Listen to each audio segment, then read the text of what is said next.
right, so another beautiful Sunday is here. Good evening and welcome to Iron Port here on Metropolitan Television. Remember, Iron Port is proudly brought to you by the Ghana Revenue Authority, GWEL PLC, Serene Insurance, Ghana Link Network Services, Meridian Port Services, MPS, and indeed Phoenix Insurance. The show is proudly powered by the Ghana Ports and Harbours Authority-GPHA. And our media partner on this journey of your lifetime is the Business and Financial Times, the BNFT. If you want to have a grasp of all that transpired on the show tonight, make a date and grab the Thursday edition of the BNFT. And you'll be able to see all that happened here on the show. Tonight we are streaming live on our social media pages. On Facebook we are live at Ghana Ports and Harbours Authority. Ghana Ports and Harbours Authority. Still on Facebook we are streaming live at Port of Tema. And on YouTube we are live at Iron Port. Iron Port.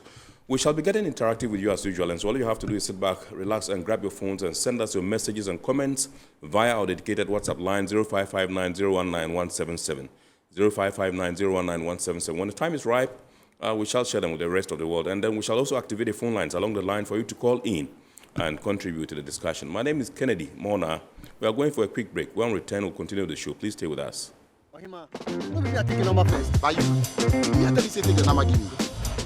Guys, now I'm tired. I'll go on a date with whoever gets here first. Princess, really? Okay, I come. Shut up! Mame,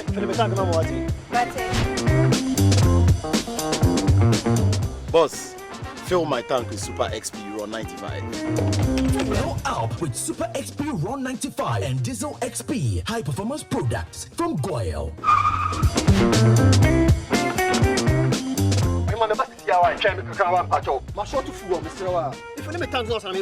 Sorry, Tony got here first, so I'm stepping with him. Oh, cut him. Hey, go for a Choose Super XP Ron 95 and Diesel XP for an energizing driving experience. Always go for GWEL Super XP Ron 95.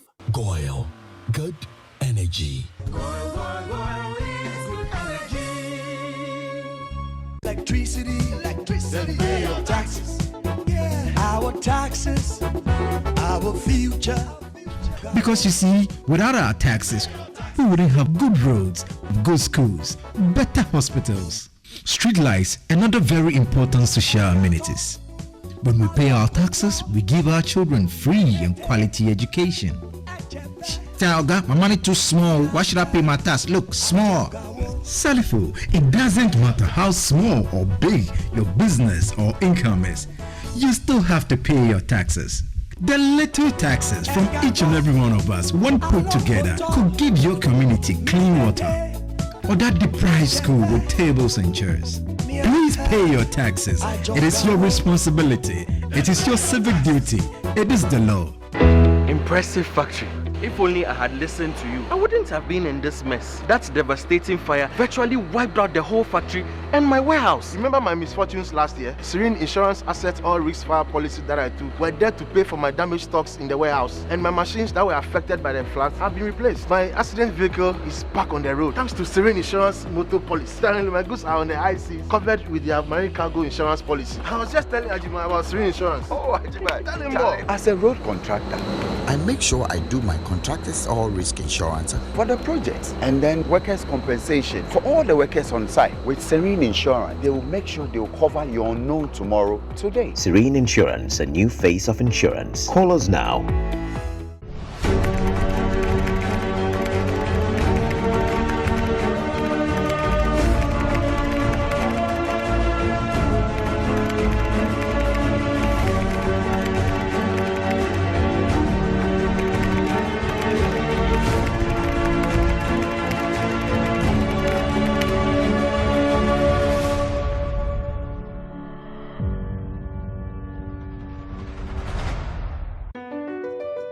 MPS Terminal 3 is Africa's new state-of-the-art container terminal at Tema Port. For manufacturers, agro-processors and traders, the new port means business can be done faster. This infrastructure boost will improve Ghana's port handling capacity, connect more trading routes, and oil the engine of growth for the economy, creating greater opportunities across all sectors as Africa's markets merge and become the largest trading bloc globally. MPS, we connect, you thrive. Business and life can be like the sea sometimes. Sometimes serene, sometimes calm, sometimes turbulent, and at times it brings the unexpected. However it is like, trust Phoenix Insurance for your home, car, business, and marine insurance needs. Call 0302 246 319 or 0243 690 492. At Phoenix, you experience a delightful service delivered with wisdom.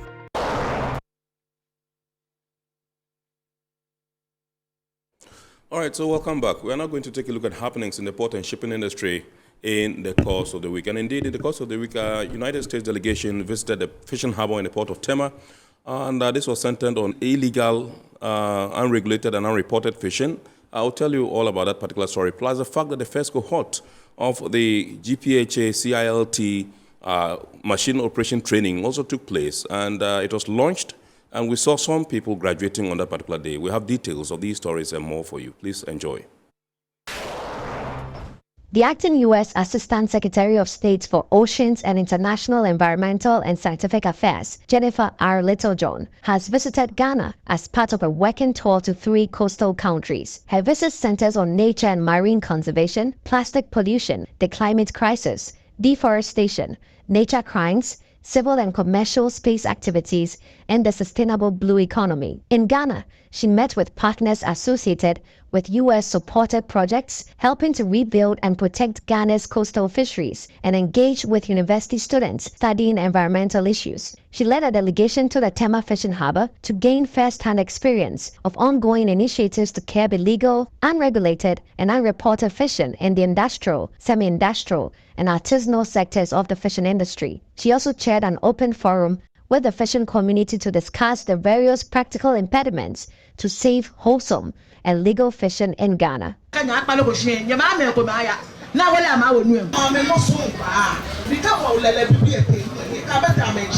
The Vice President of the National Fisheries Association of Ghana, Rista Niama Amafio, hosted the delegation and led a tour at the Tema fishing harbor. Before we came here, we went to the port. She looked at tuna vessels and trawl vessels because we are taking measures to ensure that the trawlers comply. So we are piloting electronic monitoring system on all the trawl vessels to ensure that whatever activity happens on the trawl vessel are seen right on time to avoid illegal fishing and illegal activities. You realize that almost all the women were blaming the trawlers for all the things that are happening at sea. But I can assure you that a lot have been done beyond what they know.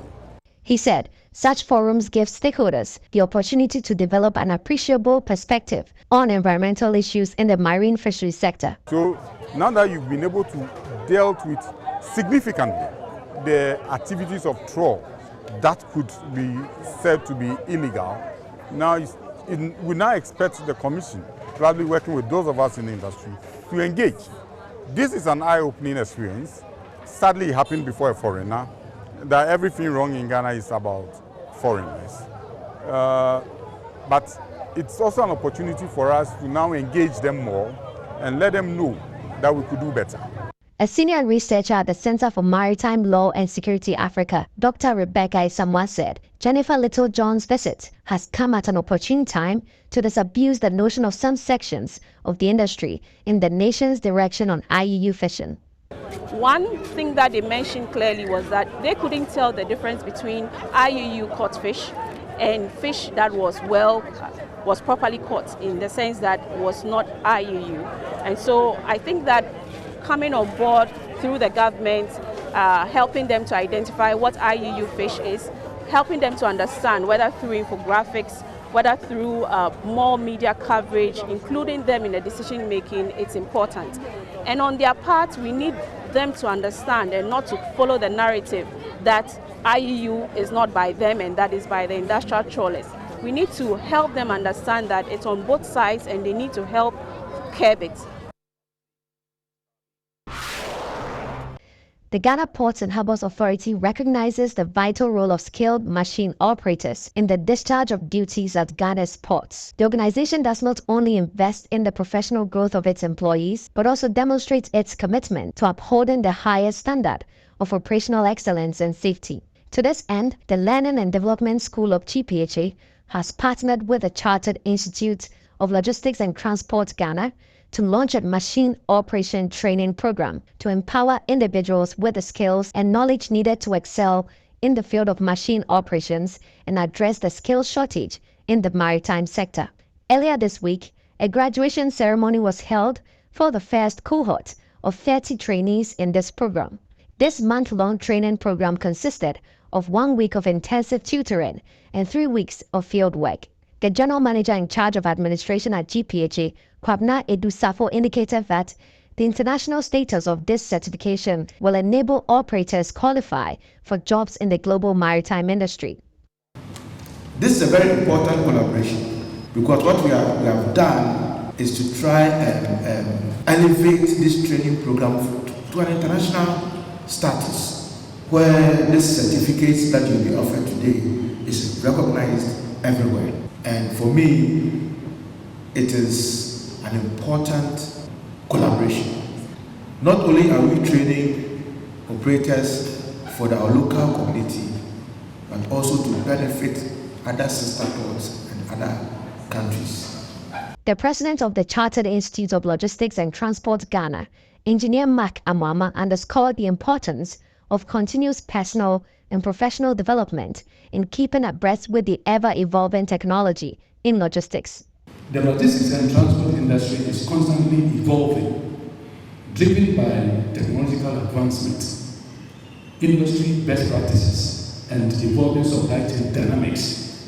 As such, it is essential for such of you, machine operators, to remain flexible and adaptable, continually seeking opportunities to enhance your skills, and also to be abreast with industry trends and practices. I encourage you to explore further training and certification that will bolster your expertise and expand your career opportunities. Engineer Stephen Obia, the logistics manager at the port of Tema, spoke to Iron Port on the sidelines of the graduation ceremony. What we have been doing, because of our ISO certification, we have been certifying right from the restacker operators down. Because we have large numbers, there are over 200. So what we decided to do is to make sure each one that goes on any equipment has to go through the training, get certified by a professional body before we allow you to go on the machine. So that is being done for all the operators of GPHA equipment. The Learning and Development Manager at GPHA, Solomon Sakite, said this initiative adds up to GPHA's bright position in the port and maritime sector of West and Central Africa. One of the things that position us strategically in the sub-region is our ability to train technical people.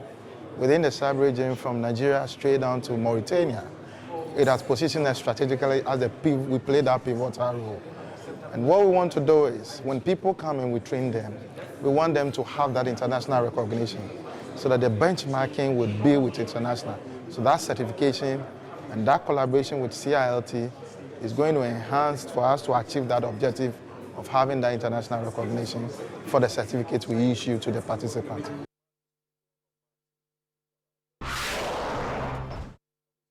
Those were happenings in the port and shipping industry in the course of the week. We are now going to take some international port and shipping news.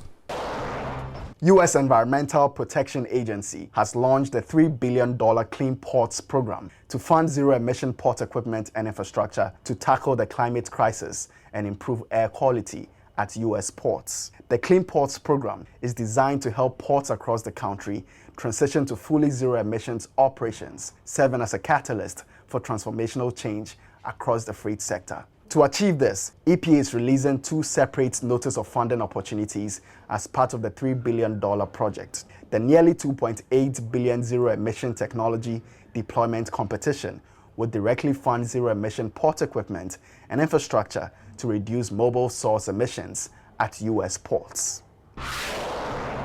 CMA CGM, Costco Shipping, Evergreen, and Orient's Overseas Container Line, the founding members of the world's largest shipping network, have signed a Memorandum of Understanding in Shanghai to extend the Ocean Alliance operational cooperation for 5 additional years until 2032. Under the MOU, the partners plan to extend their cooperation until March 31, 2032. Launched in the spring of 2017, Ocean Alliance is the world's largest operational shipping network and the backbone of trade routes for international commerce. In January 2019, the partners agreed to extend the pact until 2027. Remember, the word or phrase of the day has been fashioned to bring you up to speed with the terminologies and jargons we use in the shipping industry. Today's word is landing cost. Landing cost.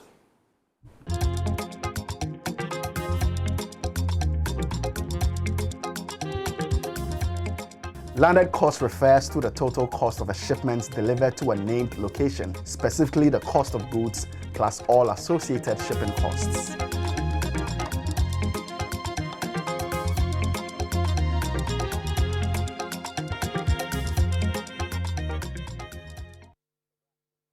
All right, so you're welcome back. We are now zooming into a discussion proper tonight, and tonight we are taking a look at the Ghana Ports and Harbours Authority, how the ports in Ghana have fared in the year 2023, and what the prospects for 2024 looks like. And then we'll also be taking a look at some of the things that we're doing as a port authority to actually live up to the pledge of becoming the preferred port in the West African sub-region. And so it gives us a pleasure this evening to introduce to us the Director General of the Ghana Ports and Harbours Authority, Mr. Michael Achagwe Luguje. Good evening, sir. DJ, and welcome. Good evening. Awesome. It's not easy to have him in the studio. So when you have him in the studios, you know that he's taking time off his busy schedule actually to oblige us. And that's why we are so excited this evening to have him. And since it's your first time in the studio for the year 2024, we say Happy New Year, sir. Thank you very much. Happy New Year to all of us. Right. Yes. Awesome. All right, so let me begin by asking you how the year 2023 panned out in the shipping industry as far as the ports are concerned. How would you say we fared, sir? Well, generally, I would say we fared quite well, despite the challenges globally. Right. The first half of last year was really scary. Our ports were just dry. We had to do a whole lot of engagement with stakeholders, at least to get to know what is happening and what they were thinking. Right. Fortunately for us, when we started the second half, at least traffic rebounded. Right. And we ended the year at least not too far away from our performance for 2022. And I think that the 2023 as well, even whilst that was going on, we did not relent in our efforts to try and equip. And fortunately for us, our finances also permitted us to acquire a couple of equipments. Right. And also, of course, all the other expansion programs that we've been doing in the ports of Tema and Takoradi. So I think on the whole, I would say, though we would have wished we did better in 2023, but on the whole, it was a very good year for us. Right. I think traffic volumes dropped by just about a million tons in total for our two ports, Right. which is not a bad one at all compared to the dip between 2021 and 2022. Yes. Right. You did indicate that there were stakeholder engagements and consultations just to try to find out what the issues were. And during the second quarter, things rebound. Did these engagements yield any results? Yeah, certainly. I think at the end of the first quarter, we noticed our ports virtually did not get any vessel. And so we felt, much as a port authority, we had done our own research and we're drawing certain conclusions as to why volumes dropped. It was important for us to talk to all other stakeholders, the importers, the exporters, the freight forwarders, customs, everybody who had a role to play, who contributed in import and export business. Yes. And that engagement really revealed quite a lot. I mean, we had the Spare Parts Importers Association, the GUTA, and all others who shared various perspectives with us and actually called on us to also take up the issues with government, with Ministry of Transport and others, which we did. But we also engaged shipping lines that were carrying the cargo to know whether indeed the volumes that were not coming during the first half were because Ghana's economy wasn't attractive or for some other reasons. And at the end of it all, we got a good indication that the second half was going to be positive. And I think it became positive. From our own side, from that engagement, we realized we needed to take certain measures internally. Right. And one of those included, at least for our transit operators, those in Burkina Faso and others, the need to try and introduce a certain level of stability in the exchange rate that we applied for their goods that arrived. So on the whole, that engagement really was fruitful. And it helped us at least pick up in our second half of the year and we ended the year quite well. Right. Yeah. Okay. So let's take a look at the specifics, the ports of Tema and Takoradi. What was the performance like? Well, I think the two ports really, I mean, the Tema is the bigger of the two. Yes. And I mean, by all the measures, we look at just the total volumes. If you take incidentally for Takoradi, we noticed that at the end of it all, we did slightly better in Takoradi compared to 2022. Right. But in Tema, of course, we're at 19 million in 2022, and we dropped to 18 million in 2023. Right. But on the whole, if you put the total together, then you have 27 million for 2022 and 26 million tons for 2023. Right. We did not see anything very unusual in terms of the volumes we got. Right. But compared to the global economy, indeed, we had fears because of the developments in the first half that we're really going to do very badly. Right. But on the whole, it was good. It was good. We are looking forward to this year doing better. Yeah. Okay, so I would want you to look back at 2023 and perhaps take a few highlights, major points from 2023. What would you say were some of the key highlights from 2023 for you in the maritime industry, for us in the country? I think 2023, of course, apart from, of course, the situation we had and the fact that we virtually got the whole country's attention drawn to the maritime sector, that volumes were dropping, and got all stakeholders around the table to discuss the subject, where they shared quite valuable insights with us as to what their perspectives were in terms of our performance, and where they also suggested how we could improve. That was a good landmark for us. Right. Apart from that, we also looked at our own equipment pool. We looked at the port of Takoradi, where the expansion program, we had our dry bulk jetty, which is a state-of-the-art dry bulk terminal with a conveyor. I think for now, in the entire sub-region, we have the best in terms of a dry bulk container, dry bulk jetty. We also had the Takoradi container terminal also completing. We also had, of course, our oil and gas terminal project fully launched, and it's ongoing currently. We hope that it will be completed by the end of this year. Yes. And of course, our equipment procurement process, we also launched it quite well and looked at all the options to be able to at least, retool our ports. Yes. The procurement was launched last year. We entered this year, and so far we've received about 4 reach stackers, 2 MTs and 2 full container types. Right. We are expecting the rest to come in the course of the year. We also received quite a number of other smaller equipment for cargo handling. And all these were launched in 2023, despite the challenging outlook. We did not relent and pushed all that. And I think we are grateful that we ended the year well, and we are at least making some progress in the course of this year. Right. Okay, so let's now turn our attention to port efficiency. How far have we come? Well, efficiency, of course, is a factor of several issues. Infrastructure, definitely, and I think we have no doubt that we have the best container terminal in West and Central Africa, which has been operated by Meridian Port Services. Though in terms of draft, minus 16 meters, we have the Lomé terminal, which is minus 16.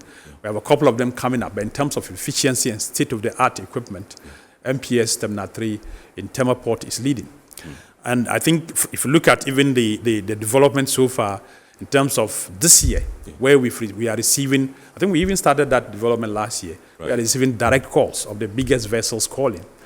And recent developments show that there are even interest for bigger vessels that will need minus 18 draft to call Tema as the first point of call. Yes. So I think by way of efficiency, there is no doubt that we are making progress. But again, from our own side as GPHA, or globally within the country, the ICOMS has really come to improve efficiency.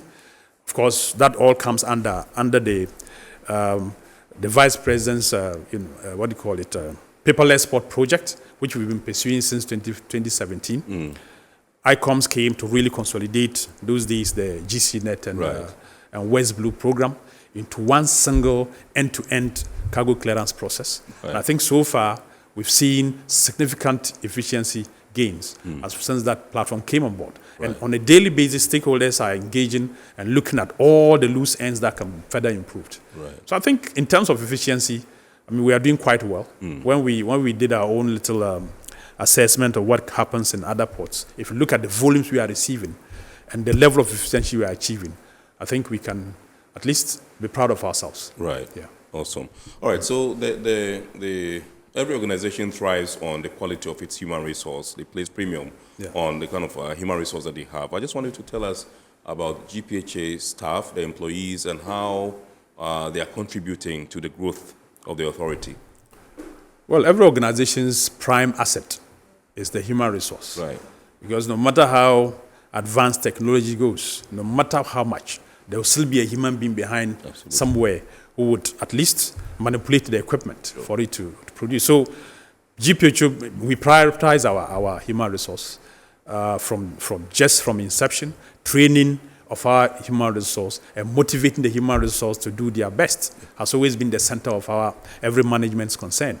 And we've remained the same. I think what you just presented shows that we are even moving from the normal training of equipment operators to operate our machines to certifying them with under the CILT so that their certificates are recognized not just in Ghana, but globally. So we continue to commit quite a lot of resources to train our human resource, training them both locally and out of the country. And I think we pride ourselves as quite a lot of, as one of the few ports. In fact, last year, we did quite a lot of training using our closest neighboring ports, which is Lomé. And the last time we had a conversation with them, they were very, very excited about that model where we are able to at least move people across the border to get them to train, not just train, but also get the opportunity to see what neighboring ports are doing. So the human resource remains our prime asset. Okay, so I know that with the Ghana Ports and Harbours Authority and operations in the port, for instance, digitalization as well as automation has taken center stage as far as operations are concerned. I just want to find out from you how the port authority is leveraging on these, to make the ports competitive. Well, I think digitalization is no longer an option. It's an obligation. It's an obligation, and even prior to 2017, GPHA had already launched quite a lot of effort in terms of trying to digitalize our operations, the vessel services, cargo handling, where we introduced the TORS, we introduced enterprise resource management program, and we introduced quite a lot of other programs to try and digitalize. Because if you look at the process of cargo clearance, where you need to engage in manual and a lot of paperwork. It is something that is costly. And it's not just costly to the importer or exporter, but it's costly also to the service provider, which is the port. So all of us found ourselves obliged to try and move towards automation as the way to go, not just to speed up the process, but also to reduce cost. And we've introduced the terminal operating system, cargo handling, introduced the vessel traffic management system, to deal with the vessel side of the whole project. And of course, the ICOMS came to even help all of us. So when ICOMS came, we needed to do, from our end as a port, all our processes needed to also be networked so that we then hook on to ICOMS, which we've done. I think currently what is lacking now is what is called the maritime single window. And that one is mainly to manage vessel traffic, vessels, documentation, relationship with the Port Authority, with customs, with immigration and the rest. And our IT department is really working very hard at that to try. Fortunately, we have in-house capacity to develop that maritime single window, unlike other situations where we had to go and procure the software outside. And our IT department is busy developing that. They've already had a couple of stakeholder engagements to buy into that. We hope that very soon we'll be able to launch the maritime single window as well as part of our digitalization process. You mentioned some of the things that happened in 2020 as far as equipment is concerned, some of the equipment that we took delivery of as a port authority. I just want to find out from you, because I know that infrastructure and equipment plays a very key role in port operations if you want to get there as an efficient and effective port. I just want to find out from you, what is the state of these in our ports? You mentioned Takoradi, some of the development projects that are ongoing there. MPS has become the best in West Africa, in our sub-region. What are we doing to ensure that, yes, the ports really are, the preferred in the sub-region? Well, we are in terms of infrastructure and machinery. Okay, we are doing everything possible. And if you take Takoradi Port, like I said, we have, that over the years, Takoradi was labeled as an export port. Absolutely. But, under the Port Development Master Plan and government's, process, strategy to develop the entire country on equal levels, there was a need to look at the western part of the country to also have a fully fledged commercial port. So we decided to expand Takoradi Port for container handling as well.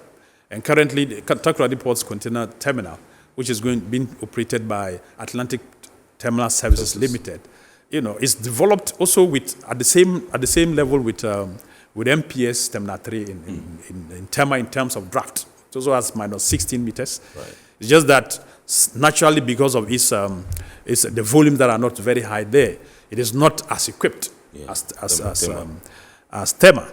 And that is also a private sector-led project. It's also a concession by Yale Port of Turkey, Ibistek of Ghana, and GPHA. Yes. And we hope that there's a lot of effort currently ongoing to ensure that equipment are procured and every measures are put in place for that terminal to also start operations, at least by the second half of this year. Okay. Now, that is for the container side. So it means that once they start operating, shippers in Ghana will now have a choice between Tema and Takoradi. It will no longer be Tema only. And that is a significant progress we've made. Now, for oil and gas, when Ghana got fortunate and we discovered oil in commercial quantities and started exploiting, there was a need for us to provide that centralized platform for oil and gas service provision. Right. Currently, in Western region, you will notice that the operators have facilities scattered at the airport, within the city, a little within the port. We needed to develop a one-stop shop, right, which we call the Takoradi Oil and Gas Services Terminal. That one, the contract, of course, Mr. President, we had the privilege from Mr. President to cut the sword for its commencement. Yes. It is ongoing, and we hope that they will be completed by September of this year. Once that is done, it means that all the oil and gas services logistics will also be concentrated in the port of Takoradi. Of course, I talked about the dry bulk terminal, yes, which now has that conveyor system. Yes. And indeed, that prior to the commissioning of that dry bulk jetty, yes, vessels could come to load to discharge clinker or load bauxite or manganese. And they could spend several days, 7 days, 10 days, 15 days. But today, with that facility in place, a bigger vessel comes and it does not less than 3 days. And I think that is already a lot of savings. Quick turnaround time. A lot of savings for the vessel, a lot of savings for the cargo owner, and naturally it will make Ghana's manganese and bauxite more competitive on the export market. Right. Now, if you come to, of course, if you look at Tema's case, where we have MPS in terms of container handling as the flagship for West and Central Africa, yes, in terms of equipment, in terms of facilities, in terms of efficiency, in terms of even level of technology that is employed there. It's a symbol of a lot of pride for us. But at that level, we are not also relaxing because MPS is also a concession, just like Atlantic Terminals, where GPHA is also a participant. Right. So there's a lot of, I think, just quite recently, MPS commissioned the second phase where the fourth BEF is being developed. So we are observing trade and we always making sure that we are a step ahead of the demands of trade. That expansion is ongoing. Within main Tema itself, there's a lot of effort because we need to dredge the main port to deepen it because our construction industry is booming. A lot of cement companies are in this country now. We have about 9 of them, and all of them need capacity to bring in materials to be able to produce cement. So we need deeper waters for bigger vessels to come. There's a program that is far advanced for us to dredge the port of Tema. Again, in terms of the marine side, you need to have all the crabs that are needed to ensure vessels are brought in and out efficiently. Right. That is why we procured 2. In fact, in 2019, that we received the first 2 bigger tugboats that are used to bring in the bigger vessels. Right. And just this year, we also received 2 additional ones, 2 additional tugboats. Yes. And we have a program to even procure more. Right. For the patrol, the waters need to be patrolled for safety and security, which we are doing in collaboration with the Navy and Maritime Authority. Right. We've also procured 4 patrol boats that are supposed to arrive in this country by the second third week of this month of March. Right. Those ones should come. There's a fifth vessel that is also going to come. That is mainly for pollution control and others. So on all the fronts, of course, for the cargo handling aspect itself, we've seen that there's a lot of effort to procure new equipment. Indeed, we ordered up to 12 reach stackers. Wow. And so far, 4 have arrived. We expect 8 to arrive. Hopefully, between now and the end of the year, all these will arrive. Within Tema Port, refrigerator container handling, that terminal is supposed to be paved. Right. And I think the contract has been awarded. We hope that the facility will be done. So generally, for us ports, we are doing everything to make sure that we are a step ahead of the trade. And so far, we've been receiving all the support we needed from government, from stakeholders, and it's been good. Right. Yeah. Awesome. Okay, so let's take a look at the ports in Ghana. And what would you say is the unique selling point of the Ghanaian ports? People tout us as safe, secure. They feel comfortable when they route their, cargo through our ports. What would you say is our unique selling point, sir? Well, I think you just said it. Security is prime for ships, for cargo, and for human beings. And Ghana has always, even when you take it out into our general listen, we've always been the black star of Africa, from inception. Yeah. And I think that as ports, we haven't been oblivious of that. We've always made sure that wherever our name is mentioned as Ghana, we represent value and quality. And we try to make sure our ports are very secure. We work collaboratively with the police service, with the Navy, with the Ghana Maritime Authority, and customs, and everybody else who is supposed to play a role to ensure that our waters are safe, that our port anchorages are safe, that when you come into port, you don't face any security challenges, and cargo is also handled efficiently so that effectively such that there wouldn't be any damages. We don't get too many claims. So generally, you notice that even for transit landlord countries that are using our ports, when you ask them about the very first quality of Ghana's corridor, it is safety and security. That is what they mentioned. And our eye is on that to ensure that we do better all the time. We are not resting on our OS. Of course, efficiency in terms of handling the cargo itself as quickly as possible so that vessels can discharge cargo or load and leave within the shortest possible time. Right. That is also key. And I think so far we are doing very well. On the container handling side, on general cargo handling side, all these ones we are doing quite well. And of course, the Ghanaian hospitality itself makes anybody who operates within our territory feel comfortable and at home. Right. Yeah. Okay. So many a time you would hear, the public say there's a lot of increase in the cost of doing business in the port. It's quite expensive doing business in the port and all that. You listen to radio, you watch TV, commentary everywhere, and it's like, okay, everybody's tailoring their anger towards the ports because they think that everything rests with the port authority. When you hear some of these things, what's usually your reaction? Well, I think I always say that it's about information. It's normal, isn't it, that as a country where a lot of imports, cargo imports pass through the ports. And that is where before you have access to your cargo, you have to pay all statutory charges, including handling, before you exit. And the first point is port. Though there are a lot of different independent stakeholders in the port that provide services and charge fees that are put together to represent cost of doing business through the ports. As soon as an importer complains about port, the first entity that comes to mind is Ghana Ports and Harbours Authority. So you get a lot of calls here and there. But we try as much as possible to provide education where we can. And I think our public relations, public affairs, corporate market, and others, people are doing a very good job also helping this education. This platform, the Iron Port, is doing quite well. And thank you, sir. At various stages that our stakeholders also get the opportunity, they try to explain. But the cost of doing business itself is a relative terminology that is very high. High relative to what? Yes. That's the question. Any comparisons? Any comparisons. And indeed, in our tariff administration, all the time, we try to look at what happens in our neighboring ports to see, so that at any point, we ensure we don't outprice ourselves. Though we know the choices are not really there for people to go to other ports. But the focus is to facilitate trade and ensure that our ports are attractive. And at least when the ports are attractive and cheaper to do business with, it will reflect in the wider economy. Yes. And we have a responsibility to ensure that. Right. Okay, so somebody was trying to find out the fact that we have, other organizations within the clearance chain who also come in with some form of bills and all that. Yeah. We have, statutory charges, like you mentioned in your submission. All these things are deducted. We have the freight forwarders also on the other line.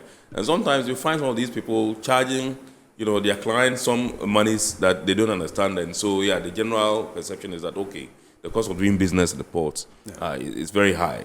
And so that's something that I think that we need to channel our energies on by educating, sensitizing, and drumming home the fact that it's not only GPHA that charges at the ports. Our charges are just handling and just a few. I mean, it's not that much. But if you take a look at the litany of charges in the the whole thing, you realize that GPHA doesn't even. So please, that perception is not GPHA, it's not us. So let's make that one very clear.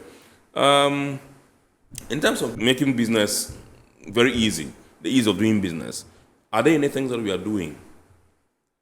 Well, I think the discussion we've had so far all points towards ease of doing business. Yes. I mean, the digitalization is a contributing factor. Automating, provision of necessary equipment, they are all contributing factors of easing the doing of business in our ports. But I just want to maybe emphasize what you just said, that the different entities that contribute to cost of doing business in the port certainly are independent of the port. And the port charges in a very recent presentation that the maritime sector made to the economic management team showed that the port authorities charges is even less than 10% of the total. Right. But of course, there are various taxes within the GRA system for cargo clearance and other government agencies that are also providing services in the port that charge. And looking at all that aggregate, that is what makes us expensive. Right. And I think the economic management team took note of that. And I want to believe that His Excellency the Vice President, who is the chairman, and his team are examining all that to see what recommendations they can come up with to help us at least manage the cost of doing business. But essentially, easing the doing of business in the port is just about keeping your eye on efficiency. Yes. And efficiency talks about infrastructure, facilities, and then competence of the workforce that is going to ensure that the cargo is handled quickly and safely. Right. And we are doing all that. Maybe our only challenge now will be the access, road, very good road network in and out of the ports. That is a major concern both in Tema and in Takoradi. Yes. And government is well aware of that. There's a lot of effort. In fact, there's a project right now that we are trying to pursue to expand the hospital road. The hospital road that connects the port to the motorway. Yes. There's a project we are discussing currently. And I think that probably in the next couple of months, we'll get the opportunity to be able to make some progress in terms of how that route can be developed as part of the efforts to open the ports into the hinterland. Right. Yeah. And can we take a look at our transit partners, Mali, Burkina, Niger, and what we're doing to get them to stay with us? Irrespective of the fact that now they have, there's this issue with ECOWAS about their, quest to withdraw from the regional body. And the fact that, yes, the regional body has also kind of like extended an olive branch, trying to smoke the peace pipe and get them back and all that. What are we doing to get them to stay with us? Well, for us as ports, we cherish every single shipper that brings, whether 1 container or 10 containers. And therefore, our focus is always on how to attract any importer or exporter to use our ports. And over the years, we appreciated the patronage of our ports by the 3 countries. And as of now, the last exercise we did in 2023, we realized that we are number 2 in terms of transit volumes because we are competing with Togo, Cote d'Ivoire, Senegal, Benin. Wow. And we are second to Togo currently in terms of total traffic volume that we handle to these countries. Right. And our focus has always been to work harder to ensure that we become more attractive to them. Right. And our safety and security record is top at all times. They've raised issues about the corridor where there are too many police checkpoints, which, in fact, last year we had a mission to Burkina Faso. The Customs Commissioner himself was with us. A very senior police officer represented the IGP. Right. They raised all the challenges they were facing, the road blocks and the difficulties drivers face. Right. We've had that engagement. Since we came back from that mission, Customs has taken some measures. Right. Police has also taken some measures. And we are improving gradually. Within Tema Port, we used not to have a truck park for these trucks. You used to see all around the port, these trucks parking haphazardly. We've been able to procure a whole trucking facility in Community 1 in Tema, which we've developed, and the truckers now park there very decently. I think those are all little things that we are doing. Again, because the charges, some of the charges are in USD. Yes. We have situations where, because of fluctuation, they complain that you can clear your cargo today at a certain fee, and next week or 3 weeks, if you are not, we are unfortunate and the CD drops in value, you come and you have to pay more. We as a port authority have decided that we will then provide to them quarterly rates, which they will pay, to ensure that at least there's predictability in the cost. Right. So there's quite a lot of work we are doing, and I believe you know very well that under the marketing and corporate affairs department, we have a representative office in Burkina Faso, which is responsible for Mali and Niger. Yes. And the department is working collaboratively to ensure that at any given time, concerns by these shippers are able to be, gathered within the shortest possible time so that we can address them. So, and we also appreciate the representations. Those countries also have their representatives, the shippers' councils, the chambers of commerce in our ports, helping all of us to work together to ensure that we make Ghana's corridor as attractive as possible. Right, awesome. Right, tonight we are taking a look at the Ghana Ports and Harbours Authority, the port in Ghana, and how we performed in 2023, what the Port Authority is doing to position the port as a preferred port in the West African sub-region, infrastructure-wise, equipment-wise, machinery-wise, everything. And we are also taking a look at the prospects for 2024 and going ahead. With us in the studio is our guest, Mr. Michael Achagwe-Luguje, who is the Director General of the Ghana Ports and Harbours Authority. We're going for a quick break. When we return, your messages are coming in, take a fast, and we shall also activate the phone lines for you to call in and contribute to the discussion. Please stay with us. We'll be back.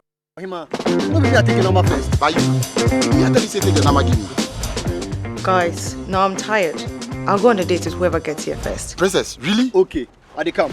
Shut up! Mame,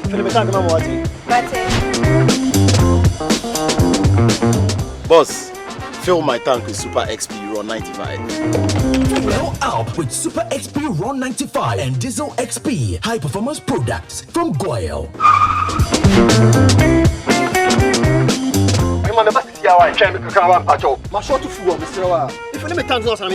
Sorry, Tony got here first, so I'm stepping with him. Oh, cut him. Hey, go for mami. Choose Super XP Ron 95 and Diesel XP for an energizing driving experience. Always go for Goyle Super XP Ron 95. Goyle, good energy. Electricity, then pay your taxes. Yeah, our taxes, our future. Because you see, without our taxes, we wouldn't have good roads, good schools, better hospitals, street lights, and other very important social amenities. When we pay our taxes, we give our children free and quality education. Talga, my money too small. Why should I pay my tax? Look, small. Salifo, it doesn't matter how small or big your business or income is. You still have to pay your taxes.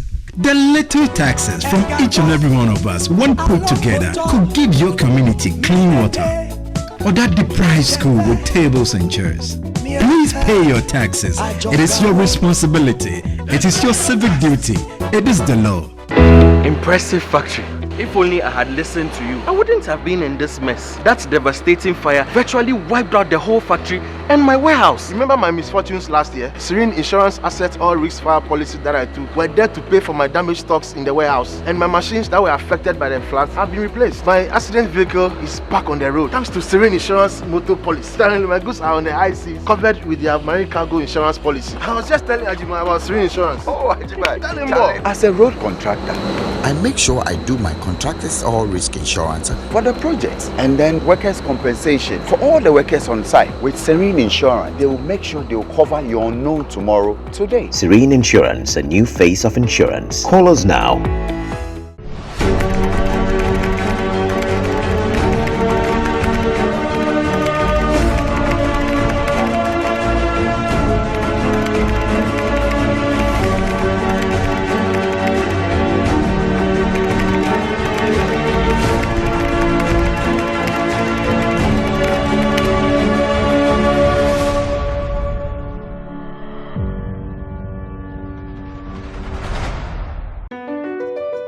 MPS Terminal 3 is Africa's new state-of-the-art container terminal at Tema Port. For manufacturers, agro-processors and traders, the new port means business can be done faster. This infrastructure boost will improve Ghana's port handling capacity, connect more trading routes, and oil the engine of growth for the economy, creating greater opportunities across all sectors as Africa's markets merge and become the largest trading bloc globally. MPS, we connect, you thrive. Business and life can be like the sea sometimes. Sometimes serene, sometimes calm, sometimes turbulent, and at times it brings the unexpected. However it is like, trust Phoenix Insurance for your home, car, business, and marine insurance needs. Call 0302 246 319 or 0243 690 492. At Phoenix, you experience a delightful service delivered with wisdom. Okay, so welcome back. Remember, I said we were having a conversation with the Director General of the Ghana Ports and Harbours Authority, Mr. Michael Achagwe-Luguje, and tonight we're taking a look at the ports in Ghana, both Tema and Takoradi, and the GPHA as a whole, and how we performed last year, that's 2023, what the Port Authority is doing to position us as the preferred port in the sub-region, and indeed what the prospects for 2024 are. And he's spoken a lot about what we've done so far in terms of infrastructure, in terms of equipment, in terms of machinery and all that. We are continuing the conversation, but at this time, the production tells me that we would go into the inbox and have your messages. He can respond to them, and then we can also activate the phone lines. And the number to dial is 020-552-8353, 020-552-8353. You can call in and contribute to the discussion. So straight to the inbox, and the first message says, "Hi, my name is Sandra. This is my first time watching Eye on Port. I am a national service person at GPHA. I want to understand, DG, why does GPHA have its own security and fire service? It looks like a big deal. GPHA its own security and fire service. Is it a big deal? Why does GPHA have? Well, it's a big deal. You know, the ports are strategic national assets. Yes. Secondly, they are described variously as the heart of national economies. Right. Imagine when a vessel catches fire in port, and you have to wait for National Fire Service to come.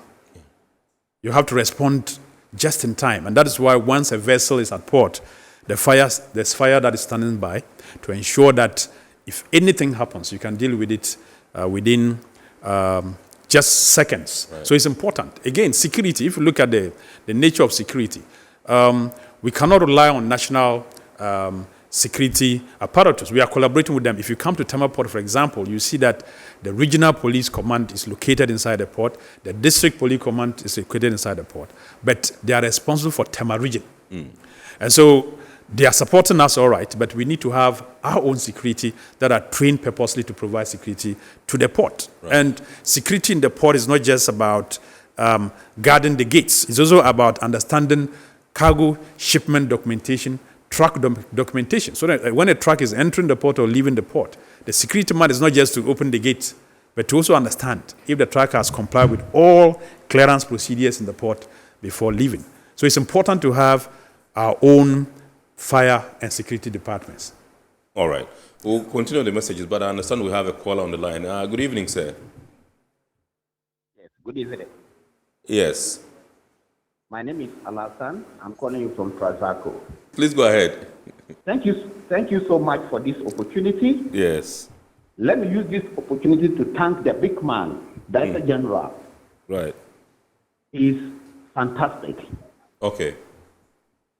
We Ghanaians like the way he handled Ports and Harbour Authority. In fact, I want to thank him so much for the employment he did alone. Over 2,000 permanent staff. In fact, it never happened. Since in the history of Ghana Ports and Harbour Authority, nobody, and I repeat, nobody set this record. Director General, you will live long. Ghanaians actually hold you in a high esteem. You will go far. I thank you so much. Right. Thank you very much, Alasan. DG, he says you live long. He's congratulating you for a good job done in terms of employment at GPHA. He says it's unprecedented. And I think that some of us are witnesses to it, just that we don't want to blow our own blessing. So, no, it's thanks to the support of everybody. Absolutely. Government and GPHA, staff and management. So may we all live long. Amen. Amen. Amen. All right, so we are continuing with the messages. The second one says, I want DG to fight to protect the authorities' marine department. It is the authorities' prized asset. The professionalism and skill they display in operating the tax is always a joy to watch. This one is from Tewia, a clearing agent in Tema. All right, this one says, can the Director General tell us the authorities' long-term plan for the cruise industry? Is this something that is feasible in Ghana? Obiba from Kita sent in this one. Okay, so I think Marine Operations Department, of course, is one of the most important departments because they are the first point of call by every ship that is coming to the port, and the last point of call by the ship that is leaving the port. And so they are critical. Right. And their job is also extremely sensitive. I'm sure a lot of us are afraid of the sea. Yeah. But these are people who are on the water all the time, and they need to coordinate vessel traffic. So certainly, a port cannot exist without the Marine Operations Department. Yeah. And we are very, very aware of that and doing everything possible to ensure that we don't only protect that department, but make it more professional. For cruise industry, cruise industry is a factor of several things. Right. It's not like import cargo where, we need cargo all the time and people will import. Cruise is about tourism. These are vessels that carry tourists from various destinations to our country. And naturally, when the vessel is coming to your port, you should make facilities available for passengers to disembark, go into town, and come back. Right. And because our ports traditionally were not developed for cruise, we don't have dedicated cruise terminals. But the few vessels that we have received in Tema and Takoradi, we've been able to make some improvised arrangements for the vessels. But the cruise sector is a project that we are looking at, not just Ghana alone, because cruise industry is such that if somebody sails from the US to West Africa, the passenger wouldn't want to just come to Tema or Ghana and go back. They want to have a range of countries where there are attractions. And so it's an industry-wide, it's a sub-regional project that we have to do. You see that most of the major cruising that comes to just the Las Palmas, Gambia, Senegal, Cape Verde range, and they go back. They don't come down here. The few that come, they come to Ghana and they have nowhere else to go. Right. So even within the Ports Association of West and Central Africa, we are looking at how we can develop a sub-regional package for cruise industry to make us more attractive. So it's a project we are pursuing. And we are not just pursuing it alone, but looking at how the country itself and the tourism industry can support for us to make ourselves attractive. Right. Yeah. Awesome. All right. So I understand we have Ni, who's calling us from Tema. Good evening, sir. Good evening. My name is Tema. I want to contribute to your program. Awesome. Okay, I want to congratulate the Director General on your show. Right. First of all, I want to thank you for giving me this opportunity. You're welcome, sir. My issue goes to the vessels that are coming to the anchorage. Understand from the stakeholders that the charges are so many. Because of that, all the vessels go to Togo and Abidjan. But view that if GPA can engage the stakeholders to reduce the charges so that more vessels will come to the anchorage to make money. Half low is better than none. If the charges are high, definitely the vessels will go somewhere else. So I'm pleading to the authority to take a look at that. Right. Thank you very much, And Neil. then two, also the people of Tema, Newtown, when it comes to the staffing, our people are not getting, they are not being recruited, and I want to put on your record. And also, what measures are they taking about the dry dock? I'm suggesting that if they can partnership a private partner to get the dry dock to work so that it can flame more. These are my suggestions to the authority. All right, Nee. Thank you very much indeed. We're grateful to you for your call. You can also call the number to dial is 020-552-8353. 020-552-8353. You can call and contribute to the discussion. Say, I think you would like to proffer some response to Temas. Yeah, I mean, those are very, very important points the caller raised. Anchorage charges, that has been on our drawing table for long. Right. Arguments come that our anchorage charges are too high. Right. And that Togo was cheaper and all that. We've done our own checks, but the interesting part was that we even we reduced the anchorage charges in 2019 significantly. But Togo's case is different. Togo actually does not have a regime in place for anchorage management. Right. And so naturally when you go there, there's a very little fee that you have to pay. And so it becomes a different arrangement altogether. But whilst you try to make your anchorage extremely cheaper for attraction, you must know that the more vessels that are in your anchorage, the more effort you must put in place to secure the place. And that will cost money. Yes. So we try to look at a balance in this whole thing. But I think the last time the recommendation we made to companies that came to us about anchorage was that they can come to us with their proposals and we examine it and see and do a case-by-case offers in terms of attractions for them at anchorage instead of just having a blanket reduction in anchorage charges. Yeah.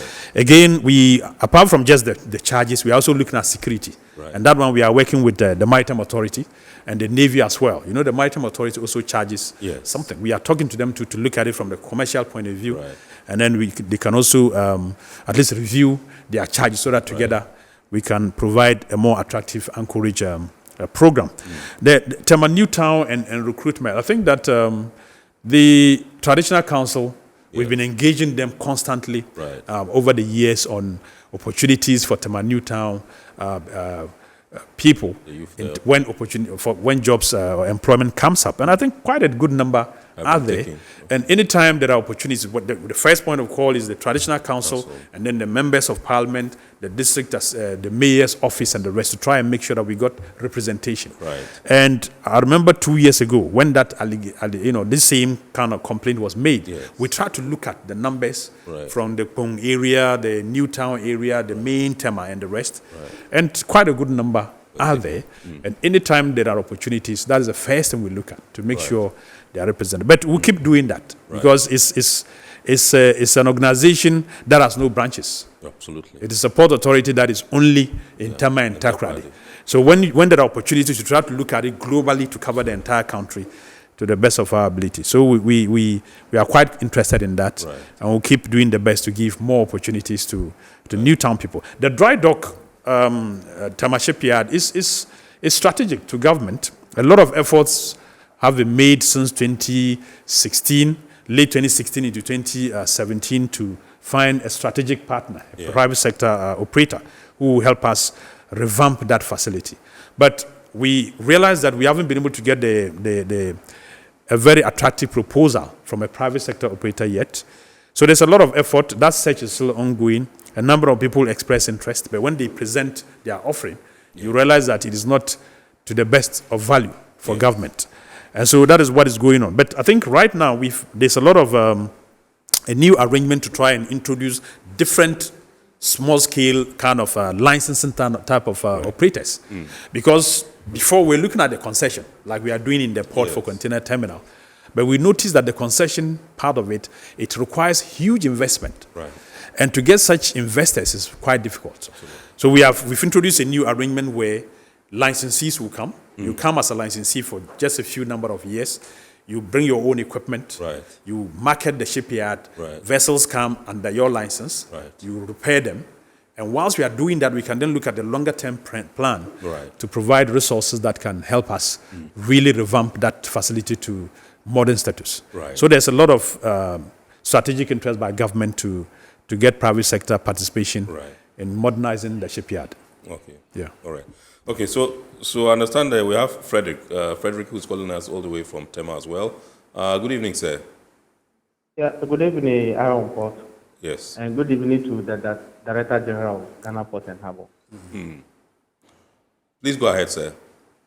Yeah, please, first of all, I would like to congratulate the Director General for his yeoman job at the port. The first caller actually nailed it. The Director General is someone that we all adore a lot. He has done a lot for Ghana Port and Harbour in terms of human resources. The current employment structure, permanent contract, is one of the huge ones. First time in the history of Ghana. We congratulate him for that. That is my first. Second, I would like to talk about the charges at port. This thing is actually, I think there's miscommunication here. I think the management can engage the importers very well. They will notice that the importers are on the view of the duty, not the port charges. The main problem that port is facing now is the duty. I think if they can have a second look at the duty, the kind of charges and what have you, I think port will bounce back. The current situation, we notice, it's not about the Ghana Port and Harbour charges. It's the duty. And secondly, I would like to ask the Director General of Port, how far about the Keta Port? Because a lot of people are asking about Keta Port. So we want him to, tell us something about Keta Port. Thank you very much. All right, Frederick. Thank you very much indeed. Thank you. Yes. Yes. No, I agree with the caller 100% about the charges. I think we talked about it. That the people, once it's about you are clearing your cargo from the port. Yeah. You say the port is expensive. Yes. And for many people, it is Ghana Ports and Harbours Authority. And like I said, our contribution to the total cost is less than 10%. Yes. A good chunk of it comes from the duties and taxes, statutory taxes. And that has been government's attention has been drawn to it. And they are looking at it to see what can be done to reduce it. Of course, apart from government's, the duties and other statutory taxes, other operators like shipping lines, that are also charging, they also contribute to it. The freight forwarders themselves, they also have their own service charges, and other statutory organizations that operate within the port. I think all of us are looking at what each party can contribute to some measure to ensure that the cost of doing business in the ports is reduced. But the significant part of it has to come from Ghana Revenue Authority and the related charges. Now, for Keta Port, of course, Keta Port is, first and foremost, it is a government of Ghana project. And if you look at the country, I mean, the first port is Port of Takoradi. Yes. And that was during the colonial era. And then the second one, which is Tema, came. You would notice that a port comes with development. Yeah. Once you have a port located, it generates a lot of economic development around it. And government felt that it was necessary to look at a third commercial port in Ghana. And that third commercial port couldn't have been between Tema and Takoradi. Right. The best location is to look at the eastern corridor of the country. And we couldn't have located anywhere else except Keta. Indeed, when you go into the history of Keta, the very first harbour was there. It was erosion and other things that took it away before Tema came into being. So that is not just that.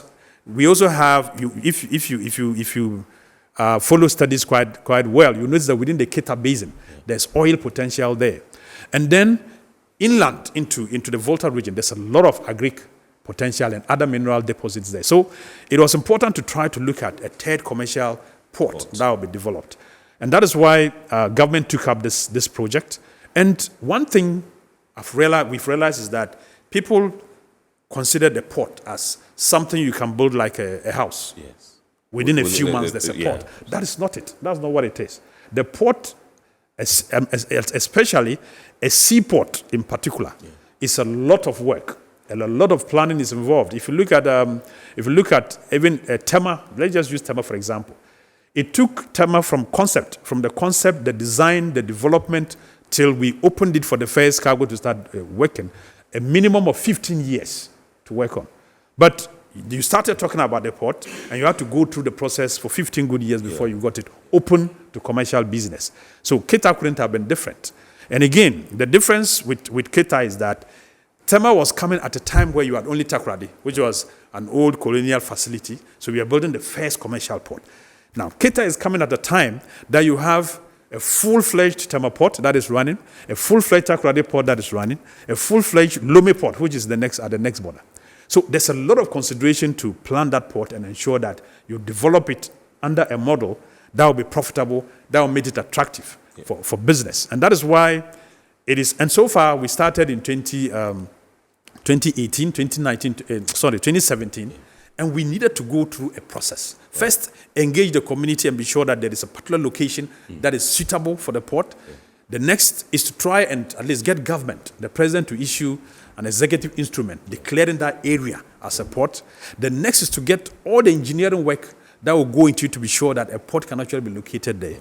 You then have to do what we call a feasibility study. And this is not done by my office. You need to get an international team of qualified consultants that would look at harbour, construction of a harbour, especially in a sensitive area like Keta, where you have the lagoon that has to be preserved. So a whole lot of work had to go into it. Fortunately, we finished with the feasibility study. We even we presented the findings way back in 2019, I think. We presented the findings. But you see, after feasibility, you needed to also go and look at environmental and social impact assessment. That was in 2021. Yeah, you needed to also look at, 2021 we did a publication. But you needed to also look at environmental and social impact assessment, because any investor coming to that area needs to be sure that when I come in to build, I have all the information I need to know about that environment and how sensitive it is, what kind of costs I'm likely to incur when I begin operating. So the investor will need your feasibility study and your environmental and social impact assessment study together to be able to assess the risk level and the other feasibilities. That is also ongoing now by a consultant. We are expecting that by May, June, we'll have that study also ready. But we did not just say that because we are waiting for environmental and social impact assessment, we should fold our arms and wait.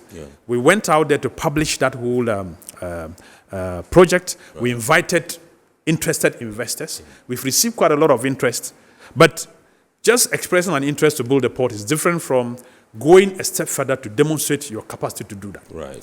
Now, let me use this opportunity to provide some education that if you are building a port, you have two options. Either government has all the money. Maybe let's take this building. You are going to build this building for a commercial enterprise. You can choose that I have my own resources to build the entire building, and then those who want to use it will come. Or you can choose that I want to partner with a private sector to do that. Now, if you want to partner with the private sector, there's a lot of work you need to do to package the whole project to make it attractive to the private sector. And in our case, we are modeling Keta Port such that private sector will build it from scratch. Right. That is the kind of model we are trying to do. So it's a lot of work that is involved, and it's most likely that developing Keta Port will take us, of course, we couldn't have developed Keta Port at a shorter period than we did for Tema. So we are going to be looking at the range of 6 to 7 to 12 years to be able to get Keta Port on board. Right. But the good thing is that there's a lot of interest that has been expressed. And in fact, out of 20 companies, different organizations that expressed the first interest, we've shortlisted about 6 of them that we are engaging to provide further information. Right. Because it's a greenfield. There's no industry there. There's no cargo sitting there waiting to be loaded in the port. So we need you, when you are coming to invest in that port, to demonstrate your capacity to attract vessels to the place. What relationships do you have with shipping lines? Demonstrate your capacity to attract industry. That would come and either import cargo or export cargo through that port. We need to look at all that before you look at your financial capacity to build that port itself and operate it. So all this cohort of things need to be done. And let me just please give me a minute to explain one point which people are virtually misconstruing. That the port is not there. Why is there a director responsible? And I think all of us, if you appreciate project management, you cannot start any serious project without a project lead. Someone has to lead that project. And to lead that project, and like I've just described the nature of the project, it's a very, very complex project that would need somebody full-time to lead it and run it. And it is support. Here in Ghana, each of our ports has directors as the leaders of that project. So if we said somebody is going to be the director in charge of the Keta Port project, it is not out of place. Absolutely. But let me just quickly go back and draw our attention to the fact that in even Tema Port that was already in existence, in the year 1986 onwards, when we became GPHA, and World Bank has to bring funds to rehabilitate Tema Port. Even that, where there was a port authority with DG and all those people, they still had to appoint a whole project office. And appointed a project director to make sure that they were working with the port authority to ensure the rehabilitation works. So appointing a director to pilot a project is not out of place. It has nothing to be linked to anything that is wasteful. It is purely a strategic and feasible project. Any, interested, or how will I say, any progressive-minded project manager want to do. And that is what we are doing. Apart from the director himself, all the other few staff working with him are seconded from mainstream GPHA and working with it. So please, let's embrace Keta Port as a national project, as Ghana's third commercial port, belonging to every single Ghanaian, no matter your persuasion. And that's how we should see it. And let's all play a role in attracting business and interest in the port of Keta. Awesome. Thank you very much. I understand we have Ellis. He's been standing on the line for quite some time now. Good evening, sir. You will be our last caller, Ellis. Yes. Good evening, sir, and good evening to our hardworking DG. Yes. Please, my calling, I'm pleading with our hardworking DG to consider us when it comes to staffing. I'm a casual staff at GPHA, and some of us have spent more than 7 to 10 years and are playing sensitive role. But when it comes to staffing, we don't get considered. So I'm pleading with our hardworking and able DG to consider us. Okay. Ellis. Thank you, sir. Thank you very much. Thank you for your call. I think Ellis would be our last caller because we have barely 7 minutes to wrap up. So maybe DG would want to profile and then we'll continue with our messages. And then Sure. I think I've noted, and I think if you would agree with me, you see that since 2020, I think in the history of GPHA, we've always run, the casual pool is there. And then as and when there are opportunities to get people into contract or permanent employment, you look at the casual pool. Unfortunately, it's a very large pool. And you can't get everybody on board at the same time. So we try to do it, selectively, gradually. And you need to do this by going back to terminal operator side and look at who are the next to move, So I think definitely his turn will also come very soon. We are very interested in ensuring that people get their turn. Ellis, so that's the assurance from DG. Your turn will also come pretty shortly. This one says, kudos to the Director General for helping maintain GPH's ability to retain employees. I can remember when he came, a lot of people feared jobs will be lost. But years after, staff have their jobs, and the authority has even been able to take more people. This one is from Kwame Boni in Tema. I remember the DG on his last Eye on Port appearance explained the Togo free port phenomenon. Can he try to let viewers understand whether it's free to import in Togo or not? This one is from John Paul, a concerned citizen. The free port thing in Togo. Okay. You can just explain what it is. I mean, let me just mention that the opportunity to maintain jobs and also create new ones. Personally, much as the staff are appreciated me, I want to give all that commendation to His Excellency the President of the Republic of Ghana, Nana Akufo-Addo, because when I came and we noticed the approach and the challenges ahead of us, and we presented the concern to him, he embraced it and gave full support to GPHA for us to be able to, take a certain position and get a certain coverage of cargo to do, so that we can be able to maintain jobs and create new. So all the credit will go to our president and, of course, and the vice president, because this was discussed with both of them and they embraced and supported us to go on that trajectory. So we give thanks to them and then encourage all of us to continue to work very hard. Now, the free port concept, I think we've always tried to explain. Initially, some people misconstrued it to mean if you pass cargo through Lome Port, you don't pay duties. It's not correct. There's no spot in this world that you will import foreign goods outside the country into that country, and they will tell you that there's no tax to pay. It will come for free. It's not possible unless you are a free zone operator. And the free zone means that you are only bringing the goods into the country to transform them, add value, and re-export it. That is where you wouldn't pay import duties. Right. Every country you pay import duties. Now, the concept of free is just to say that the entire port zone, as much as possible, should be freed of cargo storage. Yes. That's one. Two, the entire port zone is declared as a free zone area such that if you are going to acquire land within the port, in Lome, for example, to be able to do business, the rent you pay, right? The rent you would pay wouldn't be like if you are acquiring land outside the port area. Why are they doing so? They are doing so because they want the attraction is for you to come in and operate a free zone enclave, where you can import raw materials or import semi-finished products and turn them and quickly transform them and re-export. If you don't do that and you are coming to Lome Port to acquire land to do normal import business into Togo, you pay. And when you go to Lome, for example, you notice a lot of the car parks outside the port. They are all customs bonded car parks. No cars are stored inside the port. They all move out quickly into the customs domain. And whilst the customs is there, if you buy a car in any terminal in Togo, and they will ask you if you are going to use that car in Togo, they will calculate Togo customs duties for you to pay fully before you take that car out. But if you say you are taking the car to Ghana, Togo customs will still escort you and that car across the border and hand you over to Ghana customs. And Ghana customs will assess the duties for you to pay. So this free thing we are talking about, it's just a concept. But it doesn't necessarily mean that if you go to Togo, you get things for free. And let me use this opportunity to talk about what people claim that a lot of Ghanaian importers are now using Togo ports. Look, every businessman tries to look at supply chain. Where can I get better value?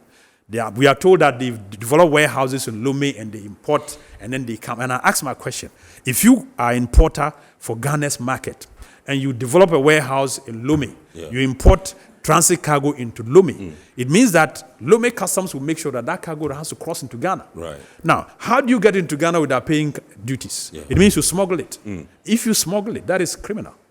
And if it is criminal, it means that Ghana's authorities must do everything possible to ensure that such criminal acts don't exist. You should be able to police the borders and ensure that cargo doesn't come in smuggled. Every cargo is declared, customs duties are paid, then you come in. So that together, if we have a case to make to government that adjust the duties for us to be more attractive, we do so.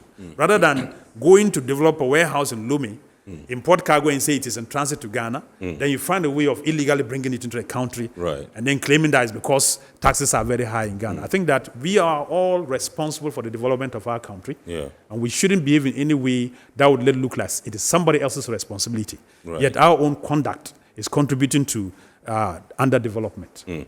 All right, I think our time is up, but there's just one, there are several messages, tons of messages that we have not taken. But there's this particular one that concerns the community terminal, and it's coming from Danjuma in Bolga. He says he wants to find out what is up with it because he knew it was going to be in use, somewhere last year or last 2 years, but he hasn't seen anything. So what is the status? Okay, the community terminal was developed by Ghana Ports and Harbours Authority to at least offload, excess volumes from main Tema port. The massive port expansion program that GPHA launched since 2012, which went all the way. The expectation with it, which also culminated in the development of Terminal 3. The expectation, and at that time you notice Ghana's economy was, we had a lot of positive outlook for it to grow. And our expectation was that by the time Terminal 3 would open and all other economic indicators going as planned, we're going to have a lot of congestion within main Tema port, and therefore we needed an off-dock terminal that would at least take off that traffic. Unfortunately, our projections didn't come as expected.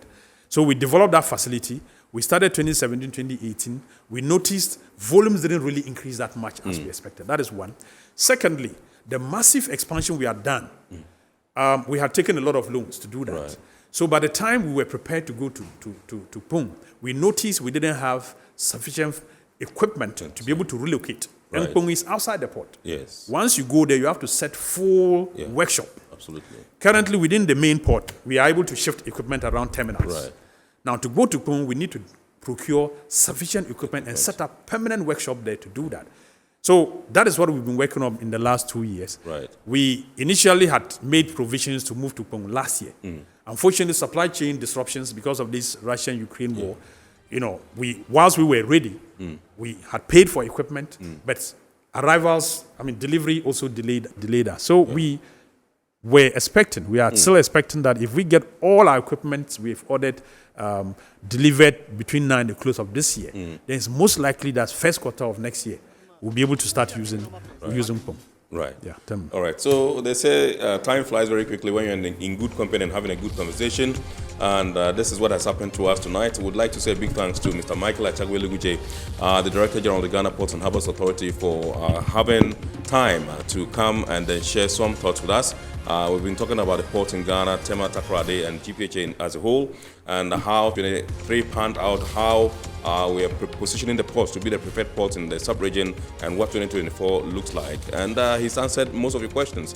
We still have tons of your messages here. Unfortunately, we've not been able to take that. I'm sure next time when he has the opportunity and he comes, we'll perhaps take those ones before we zoom into our discussion proper. Thank you very much, DG. We appreciate it so much for taking time off your busy schedule to come. We'll also say a big thanks to our sponsors, Ghana Revenue Authority, GWEL PLC, Serene Insurance, Ghana Link Network Services, Meridian Port Services, and Phoenix Insurance for always backing us. We thank Ghana Ports and Harbours Authority who are powering this particular program. And we entreat you to watch the abridged version of Eye on Port on Wednesday at 8:30 p.m. on Ghana Television. My name is Kennedy Mona. We thank you so much for being our guest.